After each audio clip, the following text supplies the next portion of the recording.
सभी को नमस्कार। रॉयल इंस्टीट्यूट उदयपुर के ऑनलाइन प्लेटफॉर्म पे आप सभी का हार्दिक स्वागत है। आज हम चर्चा करने वाले हैं एफएसओ के बारे में कि वैकेंसी कब तक आएगी, कितने पदों पे आएगी, कौन से डिस्ट्रिक्ट में कितने पद सर्जित हुए हैं और ओवरऑल इसके बारे में पूरी जानकारी लेंगे और एफएसओ बनने के लिए वास्तव में आपको क्या करना पड़ेगा उसके बारे में भी जानेंगे। पुराने जितने भी एफएसओ बने उन्होंने क्या और कहां से पढ़ा उसके बारे में भी हम चर्चा करने वाले हैं। सबसे पहले हम ये देखेंगे कि हर कोई बच्चा जिसको जॉब की जरूरत है वो अपनी स्टोरी को इस तरीके से बनाना चाहता है, वो अच्छे से अच्छी जॉब लगना चाहता है, वो पढ़ना चाहता है, मेहनत करना चाहता है, वो चाहता है एक दिन इस तरीके से वीडियोज उसके भी बने। तो हम बात करने वाले हैं एफएसओ के बारे में। कल से जो है एफएसओ की भर्ती जो है सुर्खियों में है, क्योंकि एक नोटिफिकेशन आपने एक न्यूज देखी होगी, न्यूज़पेपर के अंदर दैनिक भास्कर में ये न्यूज आई थी। उसके बाद में कहीं ना कहीं बच्चों को लग रहा है कि भर्ती कब तक आएगी, कितने पदों पे आएगी, क्या संभावना रहने वाली है, तो उसके बारे में हम चर्चा करने वाले हैं। मैं आपको बताना चाहूंगा कि जो बजट था 2023-24 वाला आपका, उसके अंदर 100 पदों की घोषणा की गई थी नहीं की, उससे पहले आपकी वैकेंसी जो है उस वो किस तरीके से रही वो हम चर्चा करेंगे। पुरानी वैकेंसी के बारे में सबसे पहले 2019 में आपकी पहली भर्ती आई थी जिसके अंदर 98 पद थे टोटल, और 2022 के अंदर आपकी पोस्ट आई टोटल 200। पहली बार ही 98 पोस्ट आई थी 2019 में, फिर वापस आपकी 3 साल बाद में आई। टोटल आपके हो गए 298 पद हो गए। इनमें से 263 पदों पर नियुक्ति की जा चुकी है, बाकी पद पहले वाली भर्ती के खाली पड़े हैं। तो कुछ पद तो वो है, बाकी आपके 100 नए पद जो थे उनकी ये डिटेल है, कौन से जिले में कितने, जैसे अजमेर है, नसीराबाद में 1 पोस्ट है। ऐसे ही झुंझुनू में सबसे ज्यादा 8 पोस्ट है। जी हाँ, झुंझुनू में सबसे ज्यादा 8 पोस्ट है। कौन से जिले में, नगर पालिका या नगर परिषद में कौन सी जगह पर आपको जो है ये पोस्टिंग होने वाली है 100 पदों की, कौन सी नगर पालिका में होगी या नगर परिषद का जो एरिया है पर्टिकुलर वो दिया गया है। जैसे जैसलमेर में पोखरण में 1 पोस्ट है, जालोर में सांचौर में 1 पोस्ट है, राजसमंद में देवगढ़ में 1 पोस्ट है। इस तरीके से ओवरऑल यहाँ डिटेल दी गई है। डीडवाना कुचामन से जहां से मैं हूँ वहां आपकी बोरावड़ और नावा में 2 पोस्ट दी गई है। तो इस तरीके से नई जो पोस्ट है वो 100 पोस्ट है आपकी। तो नई और पुरानी को मिला के आप मान के चलो कि ओल्ड को मिला के आपकी ये वैकेंसी तो 101% आने वाली है। अब ये वैकेंसी कब तक आ सकती है? वैकेंसी आने की पूरी संभावना है कि 2026 में आ जाए, या फिर आप मान के चलो कि मार्च 2027 से पहले पहले इसका नोटिफिकेशन आने की पूरी संभावना है और 2027 के अंदर आपका एग्जाम कंप्लीट होके रिजल्ट आने की संभावना है।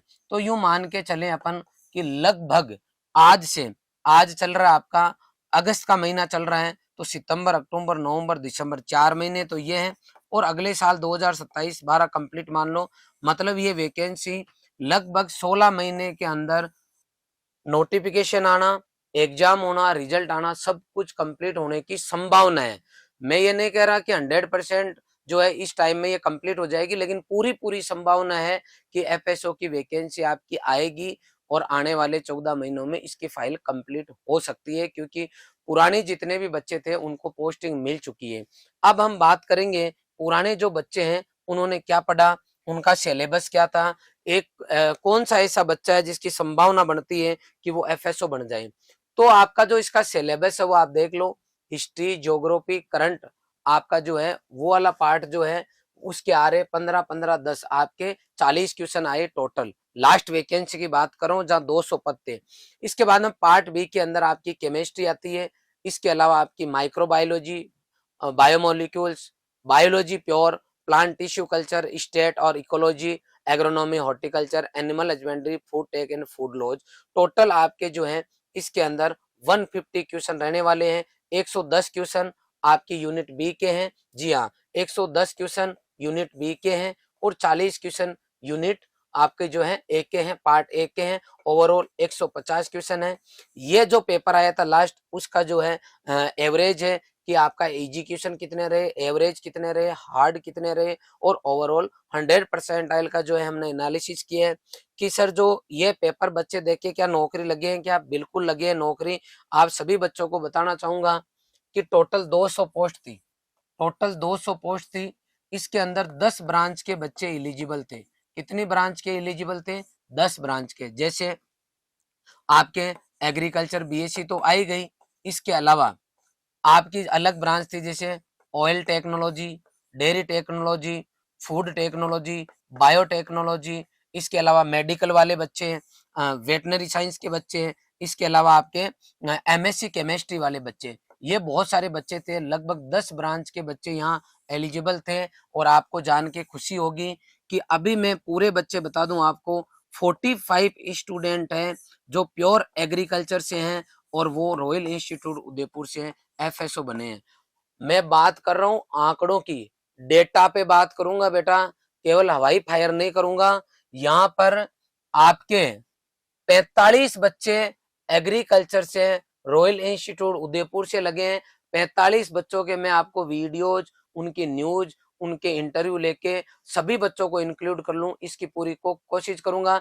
लगभग 10 से 15 बच्चों के वीडियोज आप यूट्यूब पर जाके सक्सेस स्टोरी एफएसओ जाके सर्च कर सकते हो। रॉयल के बच्चों से जिन्होंने जिस तरीके से मेहनत की है, उनकी जो उनसे हमारी जो चर्चा हुई है, बातचीत हमने की है, उनके इंटरव्यू लिए हैं, जो पॉडकास्ट है वो जाके आराम से शांति से आप देख सकते हो।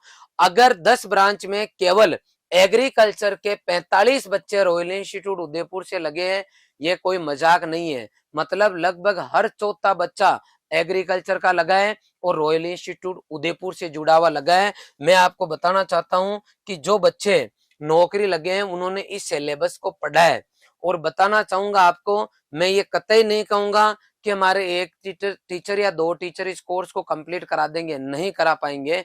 इस कोर्स को पढ़ाने के लिए 15 से 20 टीचर चाहिए जिनको लंबा एक्सपीरियंस हो पढ़ाने का। बहुत सारा सिलेबस है इसके अंदर, अलग अलग इसके पार्ट हैं। 1-2 टीचर कोर्स करा सकते हैं, लेकिन कंटेंट का वो लेवल जो आपको एफएसओ बनाने के काम में आए वो पॉसिबल नहीं है। अगर बच्चे लगे हैं 45 और वो अगर जॉब कर रहे हैं, इसका मतलब उन्होंने पेपर क्रैक किया है, इसका मतलब उनको अच्छे से कंटेंट पढ़ाया गया है, फिर बच्चों ने बार बार रिवीजन किया है और लास्ट में उन्होंने टेस्ट और टेस्ट सीरीज जो दिया है उसकी बदौलत बच्चा सिलेक्ट हो रहा है। मैं आपको बताना चाहूंगा, हिस्ट्री एंड कल्चर, केवल हिस्ट्री कल्चर पढ़ाने के लिए मिनिमम 2 से 3 टीचर चाहिए। मैं यहाँ काउंटिंग बता देता हूँ आपको, ताकि आपको यूं नहीं लगे कि सर आप कैसे कह सकते हो इतने टीचर चाहिए। मिनिमम 2 टीचर यहाँ चाहिए कम से कम। ज्योग्राफी में 1 टीचर कम से कम। करंट और इश्यूज ऑफ राजस्थान के लिए 1 टीचर। ये 4 फैकल्टीज तो यहाँ चाहिए आपको। मतलब ऊपर वाले पार्ट में 40 क्वेश्चन कराने के लिए 4 टीचर चाहिए। केमिस्ट्री के अंदर आपको मिनिमम 2 टीचर चाहिए, यहाँ आपको 1 फैकल्टी चाहिए, यहाँ पर फैकल्टी चाहिए। बायोलॉजी में मिनिमम 2 टीचर चाहिए। आपका प्लांट स्टेट में आपको टीचर चाहिए। इकोलॉजी के अंदर बायो वाला टीचर यहाँ आपको कवर करा देगा। टिश्यू कल्चर के लिए अलग से पीबीजी का जो टीचर आपका, उसके कुछ पार्ट पढ़ते हैं यहाँ पर, वो अलग से आपको चाहिए होगा। एग्रोनॉमी में 1 फैकल्टी, हॉर्टिकल्चर में 1 फैकल्टी मिनिमम चाहिए, एनिमल में 1 चाहिए, फूड लॉज के लिए चाहिए 1। 1 2 3 4 5 6 7 8 9 10 11 12, 12 और 4 16, 16 टीचर मैंने आपको मिनिमम बता दिया, जो कि आंकड़ा बताया मैंने 15 से 20 के बीच में टीचर चाहिए। अगर इतने टीचर वास्तव में उनको पढ़ाने का एक्सपीरियंस है तो आप एफएसओ बनने की लाइन में रहोगे। अदरवाइज बेटा वैकेंसी बार बार नहीं आएगी, आप हर बार शामिल हो जाना, लेकिन जब तक कंटेंट उस लेवल तक का नहीं पढ़ोगे तब तक एग्जाम क्रैक नहीं होगा।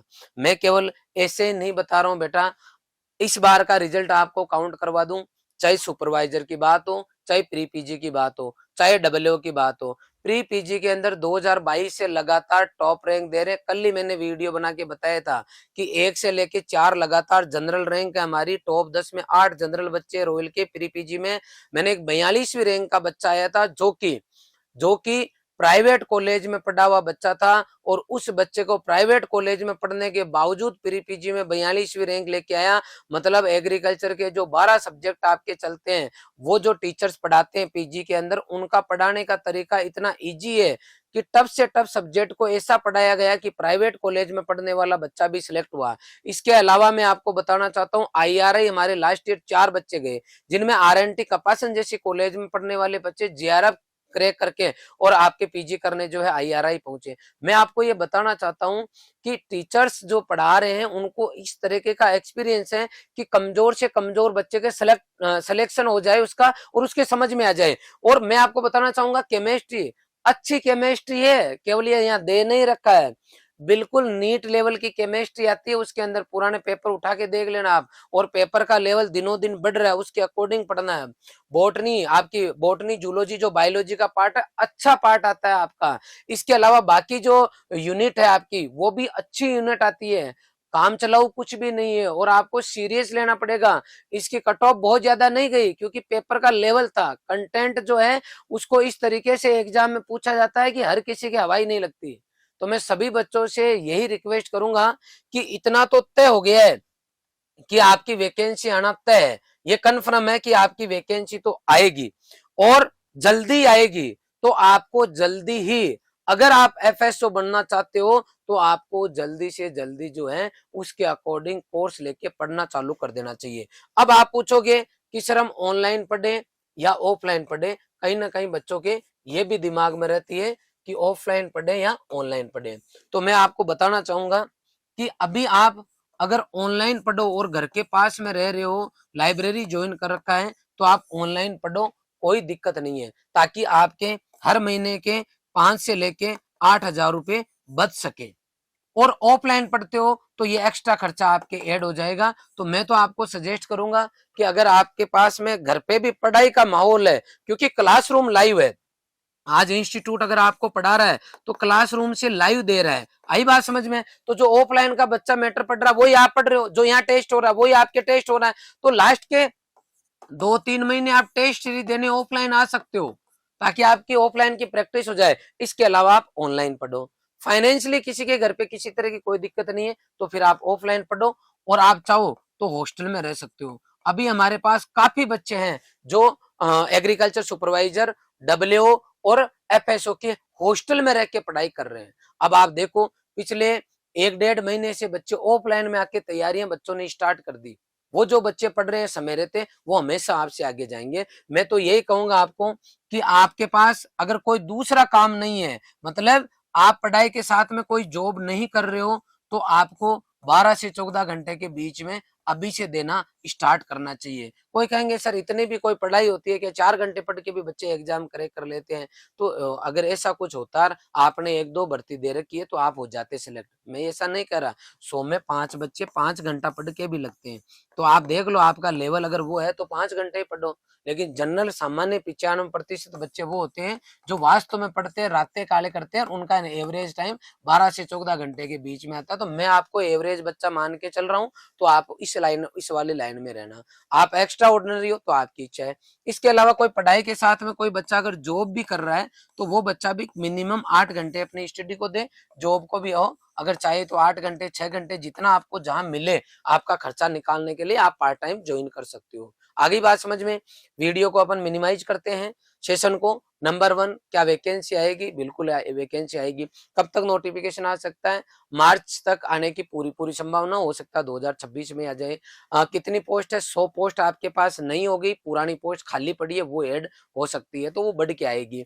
इसके अलावा इसके अंदर आपका सिलेबस जो है मैंने डिस्कस कर लिया, अच्छा सिलेबस है और आपको पढ़ना ही पड़ेगा और डीपली पढ़ना पड़ेगा, डीपली पेपर देने पड़ेंगे, तो आप जो है एफएसओ वाली लाइन में आ जाओगे। पुराने जो बच्चे, जो हमारी 200 की वैकेंसी गई थी उसमें 45 बच्चे रॉयल इंस्टीट्यूट उदयपुर से लगे। सभी की मैं आपको डिटेल में जानकारी अवेलेबल कराऊंगा। बहुत सारे उनमें से बच्चे जिनके मैंने वीडियोज, पॉडकास्ट या फिर उनका कोई ना कोई इन्फॉर्मेशन आपको अवेलेबल करा दी, आप जाके वो जरूर देखें। इसके अलावा अगर आपको किसी तरह का कोई डाउट है तो कमेंट सेक्शन में जाके कमेंट जरूर करें। धन्यवाद।